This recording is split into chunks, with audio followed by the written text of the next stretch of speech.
Hi, everybody. It's Craig and Arun back with your college football week 1 Thursday games. This is for the 28th of August. And yes, even though we had week 0, we did pretty well. We're going to be here every week, both college football and NFL. We're going to have every game for you. We're going to do it by day. So we'll have Thursday, we'll have Friday, and we'll have Saturday. So make sure you follow up and watch all those different videos. At the end of the video, we'll link all of them. So make sure you can get to them easily. But don't forget, we got a 10% off promo code. This week's promo code is TRAPPBOY. So TRAPPBOY to get you 10% off everything. So that'll be if you want the weekend pass for college football, just a day pass.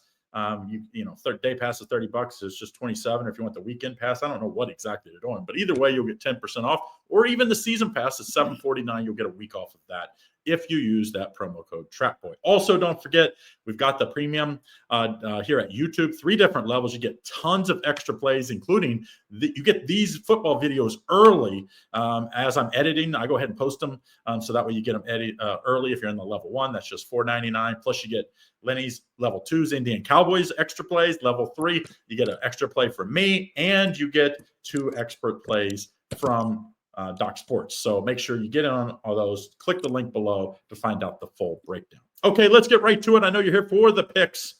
Week 1, I see you kick us off. Boise State at South Florida. Boise State's favorite, 5.5, total 63. What do you like here? I like the over here. The question you got to ask yourself is, why is South Florida a plus 5.5 dog, right?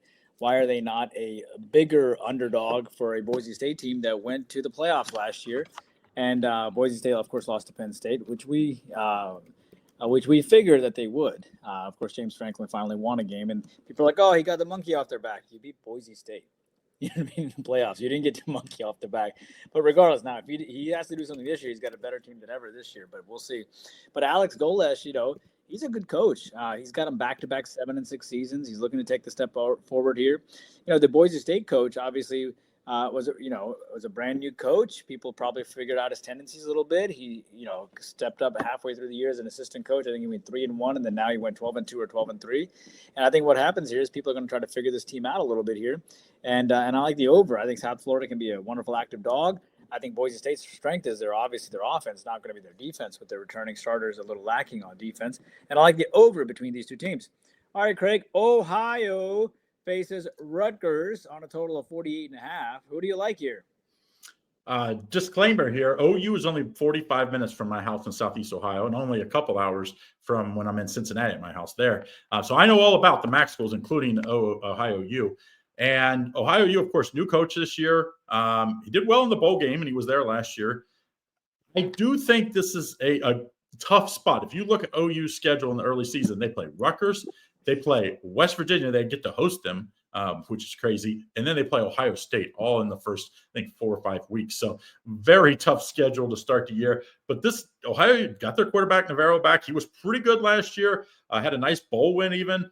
And I think this is a dangerous spot for Rutgers. Rutgers had a good offense last year, but surprisingly, usually Schiano's known for his defense, especially what he was even when he was at Ohio State. He wasn't that great last year, and they had some turnover there. I kind of think OU's a live underdog here at 15.5. I don't think they're going to win outright, but I do think they put maybe a scare into Rutgers. Let's take the 15.5 with the OU Bobcats. I see we have Lafayette at Bowling Green here. Bowling Green minus 14.5 in the MAC, coming from the MAC here, 52.5 total. What do you like? Yeah, I'll take Bowling Green here. Obviously, these two teams have never met before. A lot to prove here for Bowling Green with Eddie George at the helm now, which is exciting. He obviously coached at Tennessee State. Took him to a 9-4 season. That was pretty good. He's trying to do the Deion Sanders 2.0 move here. Come in here and try to coach sort of a middle-tier school and see what he can do there. This team is pretty good. I mean, they almost beat Arkansas State in the bowl game last year.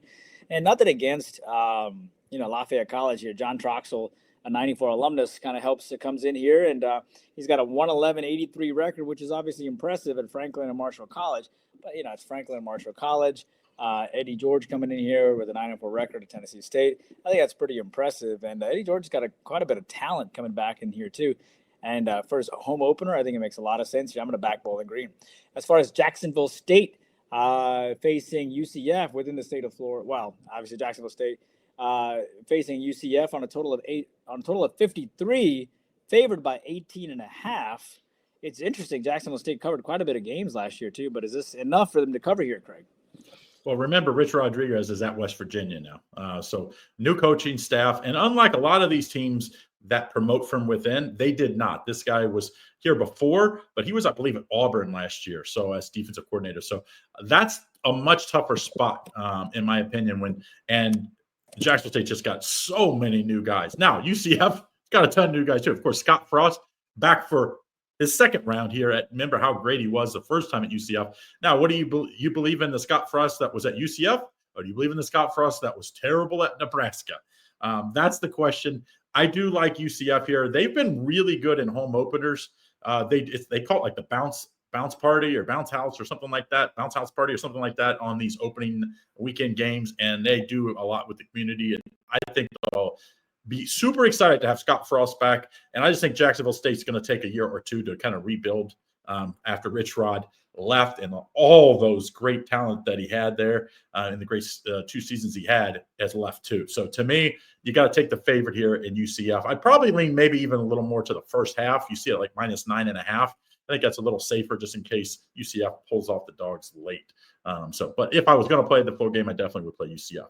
All right, the next game, Eastern Carolina, NC State. Can NC State keep up, maybe improve in the ACC, where I think it's pretty wide open outside of maybe 2 teams. NC State's favored by 14 here, total 61. What do you like?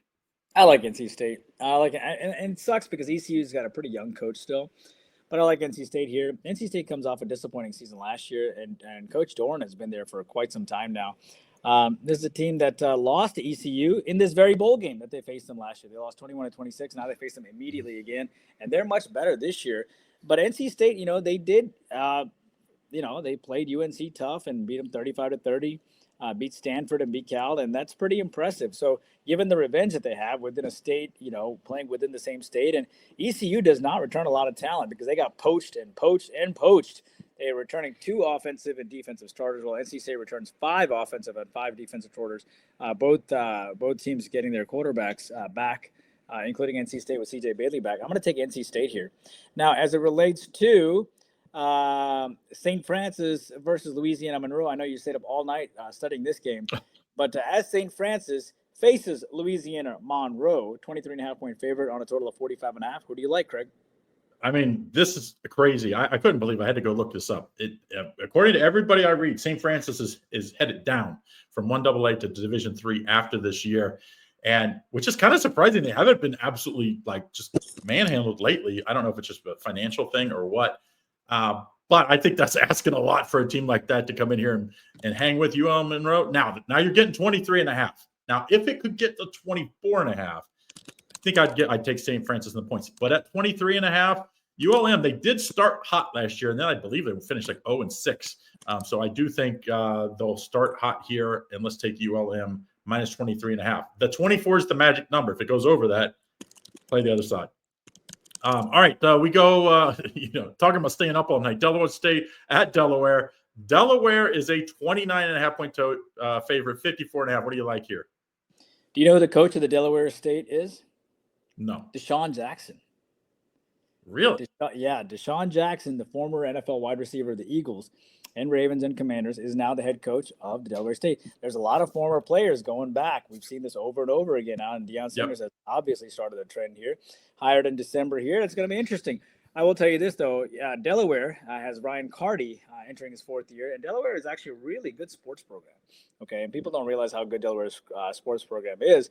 They had a great showing last year as well, and Delaware has continued to cover this game over and over again. They haven't played since 2022, but the last time, I just want you to know, last time these 2 teams played each other, Delaware won 35-9. I don't want to call them rivals, but Delaware will get up for this game. Delaware had a good year last year too. This is a team that plays really good opponents. So I understand Deshaun Jackson is coming here, and that's exciting and all of that stuff, but there's no way Delaware is going to let Deshaun Jackson come in, a brand new coach, and have any sort of success here. So I like Delaware here. Plus, Delaware's coaching staff is quite decent. Wyoming hooking up against Akron here. Wyoming is a 7-point road chalk here on a total of 48.5. Who do you like, Craig?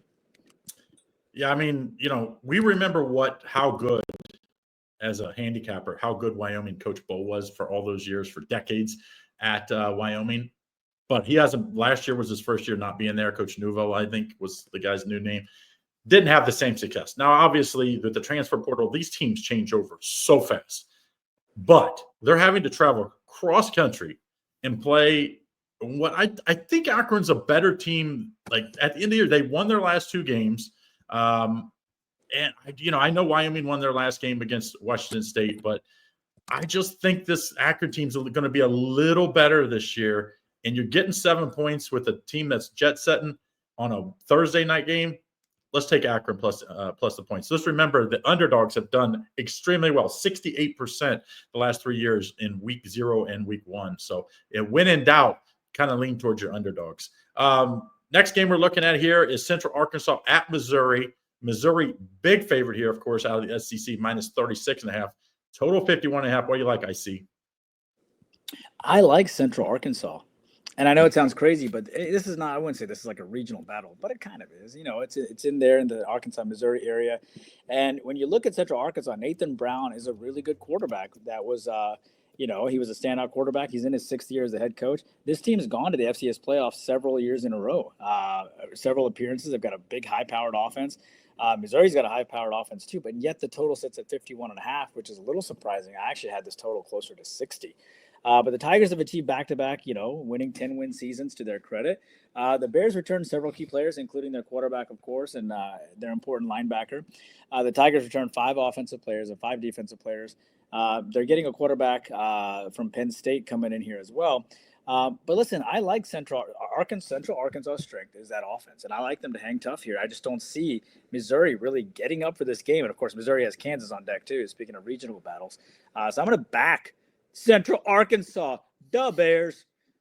You never thought you'd hear the Bears. The Bears. Central Arkansas. Tennessee Martin hooking against Oklahoma State here. Very surprising line here at 19.5 on a total of 55.5. How do you think the Mullet will do? Well, when you see a power from a Power 5 or 4 now, only favored this much against a team from a lesser division, like that tells you should probably be like, antennas up, as they say. And UT Martin is the more experienced team coming back. You got 2 new coordinators, only 4 returning starters. Oklahoma State, first losing season in 20 years for Gundy. Now he's on the hot seat. I just think it's a lot to ask to think what a great stat, Craig. First losing season in 20 years, huh? Yeah, crazy.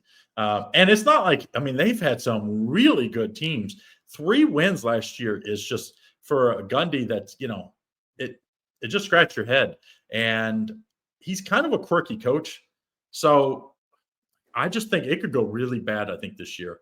I'm going to take the underdog here. I'm not going to go crazy like saying they're going to win outright, but I think it's just going to be an ugly game for Oklahoma State. They'd be happy to probably win by 17 and get out of here and not lose to the Skyhawks. Next game, Elon and Duke. Duke's favored by 33.5, total 47.5 here for Thursday night game. What do you like? It's wild. Duke actually played this team last year, if you remember, and they beat them 26-3. So this isn't like something new for Elon here coming in. So, and I like the fact that Elon, went 6-6. Elon closed the year really well last year for North Carolina A&T, Maine, beating Albany as well. This is a team it's got a lot of bite here. I don't think they're going to be afraid of Duke at all. And Duke comes into this game, they got much bigger fish to fry. They got Illinois on deck as well. And then, so I actually like Elon. I think Elon can hang tough in this game. Given the experience, they're not going to be afraid. The total's at 47.5. Here's what I think about it. If someone was to give you 33.5 points on a total of 47.5, you're getting, almost 70% of the total before the game starts? You're getting I'm getting 71% of the game before the game starts. So I would be okay, which would be funny because look what's going to happen. It's going to be like it's going to be like 40-3. But Manny Diaz is the coach, of course, and I think he just wants to kind of get through here. But I'm going to take a small flyer here on Elon. I also think this game might go under the total. Notice how low that total is at 47.5. So I like that under there too. All right, Buffalo facing Minnesota. Speaking of low totals, on a total of 44.5 as a 17.5 point dog. Who do you like here, Craig? Crazy that it's this low of a total with the spread being so big. Because to me, this is a Minnesota team that just doesn't score a lot of points. I mean, it's not a team that likes to, throw it all around. I mean, PJ Fleck is it's been a great coach. I mean, we remember what he was in the MAC, but I think it's a lot to ask to win by 17.5 against a Buffalo team that, remember, they beat Wisconsin. I'm sorry, that's Minnesota. They beat Liberty and Kent and Eastern Michigan to finish the year. And I just think this is a team that's kind of trending upwards. I like the way they finished last year. I believe they won 5 straight games, covered in 4 of them. Minnesota team that, they won 6 of their last 8. But, they beat a banged up Virginia Tech team in the bowl game. And they beat Wisconsin, which I just don't know what Wisconsin was at that point of the year. So to me, I'm taking Buffalo in this spot. I think I like both the running backs. I think Minnesota running back is going to be a nice player in the NFL for a little while. And I think they're going to pound the rock, which means a lot less possessions. So I think this one gets a cover for Buffalo here at 17.5. So we got Stephen F. Austin versus Houston next game, 8:00 Eastern Standard Time. It's kind of a in-state rival, right? A little bit. I mean, if you were probably overlooked by Houston, you probably want to go back at them. Houston's favored by 22.5, total 55.5. What do you like here?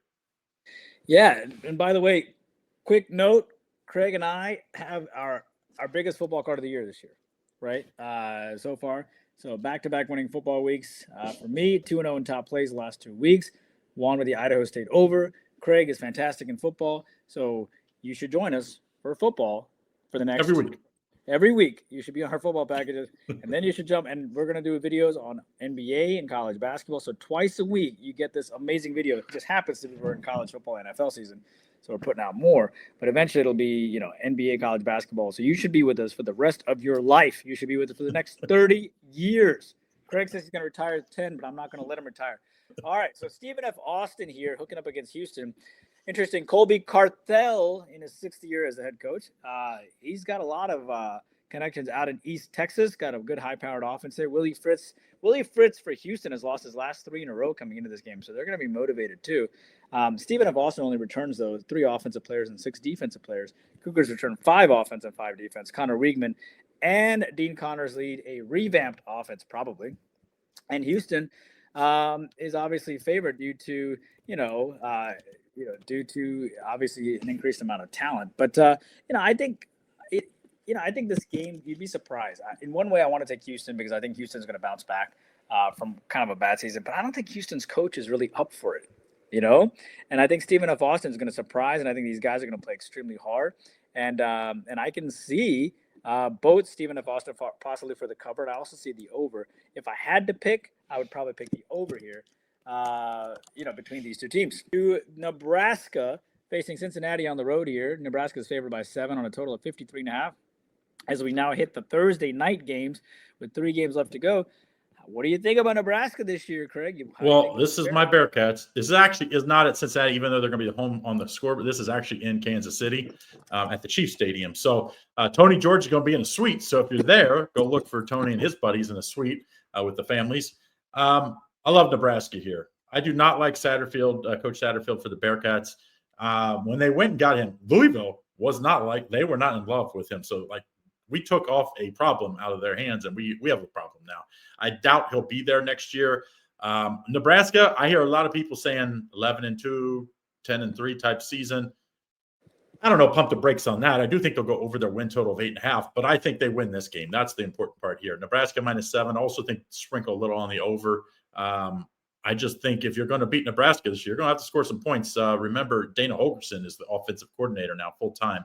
He helped them the last half of last season, but I like him here. I think this offense will be humming. Nebraska -7 as free play in this Thursday 9:00 game.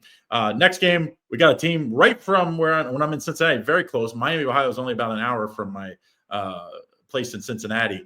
They're on the road at Wisconsin against my former Bearcats coach, Luke Fickell.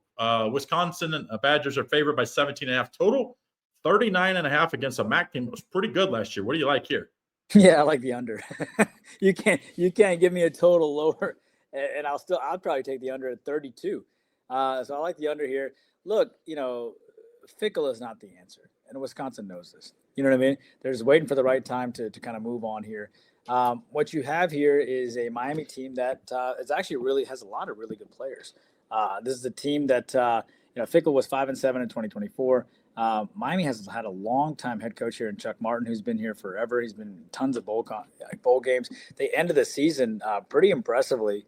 With if you take a look back, they beat Colorado State in the bowl 43-17. They ended the regular season on just a fantastic run, beating Ohio that we just talked about, winning about 7 straight games. And their defense, man, held Bowling Green State to 12 points, had NIU to 9, and Kent to 7, and Ball to 21. They have not given up 30 points or more in their last 8 of 9 games. That's just remarkable. And that's why I think that total is so low, and that's why I'm going to take the under between Wisconsin as they hook up against Miami of Ohio. All right, our last game on the board here is going to be between mighty Stony Brook versus San Diego State on a total of 53.5. San Diego State favored by 18.5. Who do you like here, Craig? I mean, I hate to blame coaches and jump off the bandwagon early, but San Diego State Coach Lewis, that he was at 3 years ago, I believe, was at Kent State. He left that job to take the offensive coordinator at Colorado. It was pretty successful. Obviously had some talent there with the Heisman Trophy winner and Coach Sanders' son, but it did not work out at San Diego State. What did he lose? 6 or 7 straight games to finish the year. A little banged up. I get it. But I mean, in that conference, you should be able to win some of those games. They lost by 11 to Air Force, by 21 to Utah State, 21 to UNLV, New Mexico by not a very good New Mexico team. But it was not good at the end of the year. For that reason and that reason alone, if I was playing this game, which I am not, just so to be clear, I would take Stony Brook plus the 18.5. Coach Lewis is going to be on the hot seat if he does not perform well. I get it. So that's the reason why maybe some people will lean to San Diego State. But to me, if I'm playing this game, you got to prove it to me that he can put it together. It has not looked good so far. All right, so there's what we have. Those are all the Thursday games. Don't forget, if you use the promo code TRAPBOY, you get 10% off. You can buy the daily picks. You want just the top play from Indy Cowboy or myself. It's usually $30 for college football, just 27. If you use that Trap Boy, it's all one word. Or if you want the whole weekend pass from one of us, I think it's like $60 or $69 or something like that. So you get that. Or if you want to buy the entire season for $7.49 for all football, you can get that off as well. So use that promo code TRAPBOY. All right, guys, have a great day. Don't forget, after this video, click at the end here. This is where you get Friday and Saturdays, week 1, our takes on all these games for those days as well. So hope all your bets are winning ones. Thanks again from IC and myself. Good luck.